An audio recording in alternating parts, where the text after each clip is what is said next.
Hello and welcome to another Meeples and Miniatures miniature review show. It's been a while since I last had a chat with you. Hopefully you'll have several of these to look at in the next few days. Today I want to start a series of shows that look at some of the plastic miniatures that have been around recently. And today we're looking at the first of a couple of offerings from Wargames Factory. And this is their pack of Zulus. Now, on the face of it, Zulus are an ideal subject for plastic minis, especially since they're, I suppose, what is termed a horde army. You know, you need an awful lot of miniatures for your average 28mm Zulu army, so having them in plastic has got to be a good idea, right? So I can certainly applaud Wargames Factory's thinking as far as these figures are concerned. So as you see, the packaging that they come in is fairly minimal, really. You get several frames in a plastic bag designed to go on a rack. As you can see from the side, the frames are actually cleverly put together with nice spaces, so they actually pack in really well. So from that sort of things, it's actually quite a clever design. So they're certainly taking the time to include the spacers on the sprues, so all the packaging all works. So let's have a look actually what you get in the packaging, and here they are. This is the full range of sprues. You've got 6 sprues containing all the figures, and then I believe you have 5 sprues which have all the shields and all the weapons and the heads on them. So 11 sprues in total. So again, we'll take a close look at the first one. Now this is the weapons sprue, and you'll see several different options available here.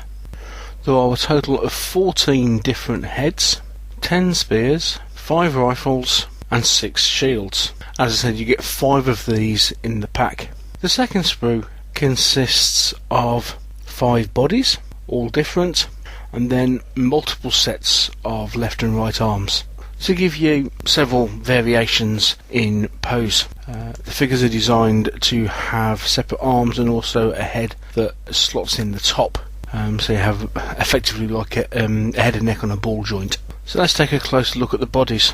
You'll see here a close-up of the first 3. Immediately you see a few issues. Seem to have very thick lower legs on some of the bodies. Slight lack of definition, I think, especially with the clothing.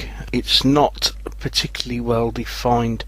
If we move on to the next slide, you'll see here on this particular one, especially between the legs, the model does seem to just all kind of mush and flow into each other.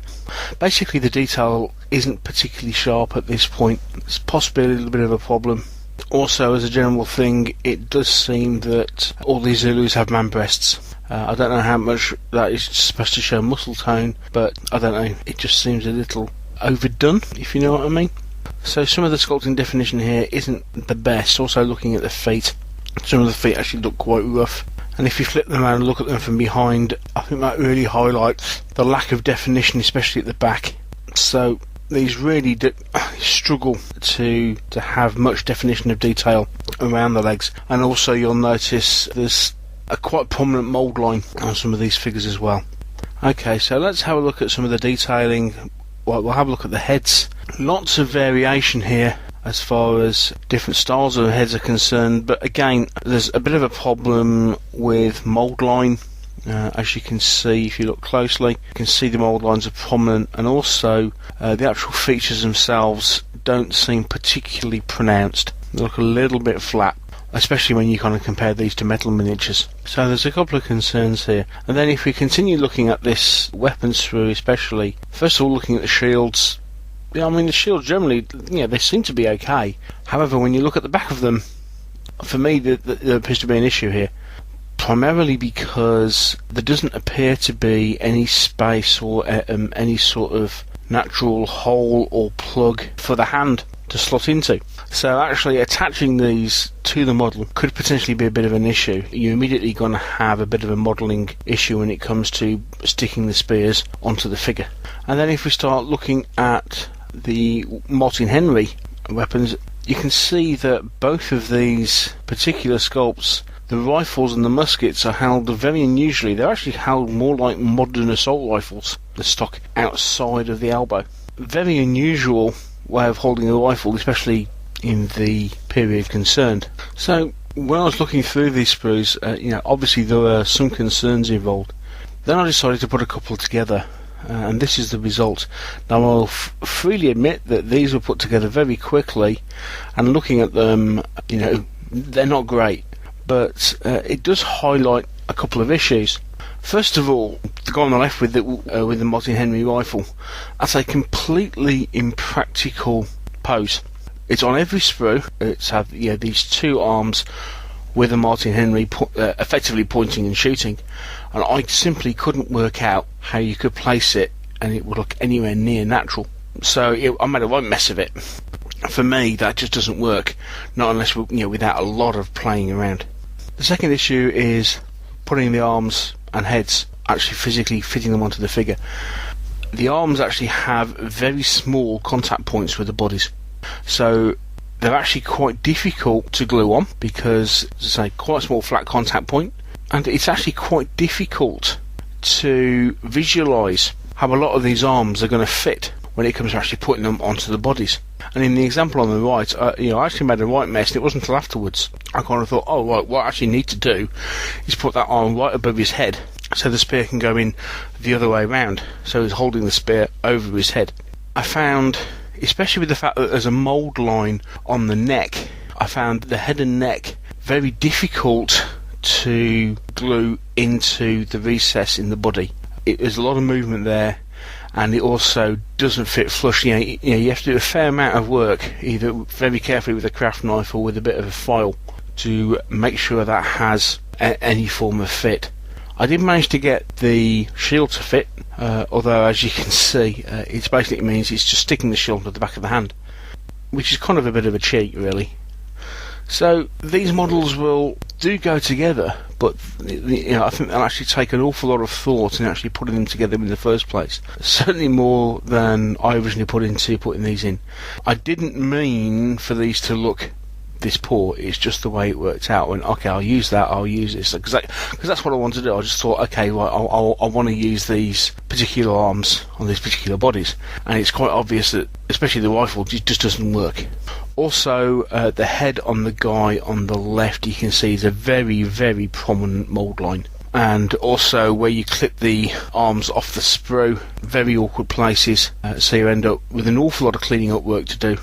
Even across the flats of the bases, there were mould lines, and I think there's a few problems with the definition of the feet and what have you.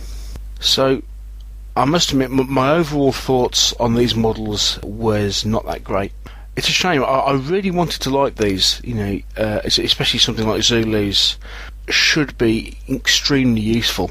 Unfortunately, generally the execution of this model sprue isn't great.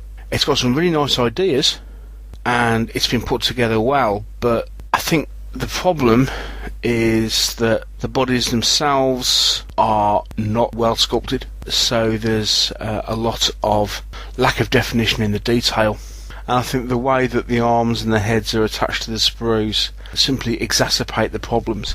Now I think these will go together, but you'll need to do a lot of cleaning up work to make them looking half decent, especially once you start putting some paint on them. These things have a lot of mould line problems. So whilst they're very cheap for what they are, and certainly if you're building a large Zulu army in 28mm, you'll need an awful lot of Zulus. So obviously the idea behind this is very good. I can't say that the execution backs up the idea. I think you'll need to spend an awful lot of time cleaning these models up and putting them together in order to make them look half decent. Which is a real shame, because I like Wargames Factory. I like their business model, especially the fact that they're kind of doing this on-demand business model, that they're producing a lot of the sets that people want to see. I really like that. I think that's a very brave business model, and from the communications I've had with the guys, they're great. Now, if you wanted to get hold of these, you expect to pay $19.95 for them.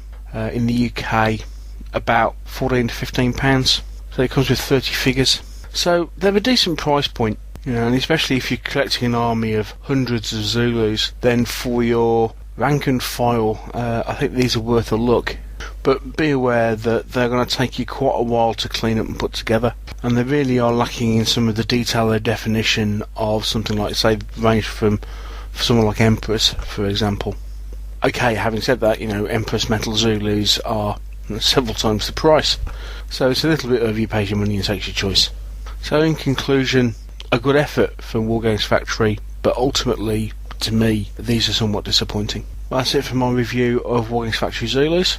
Thanks for watching, I hope you enjoyed it. Come back soon. Take care. Bye.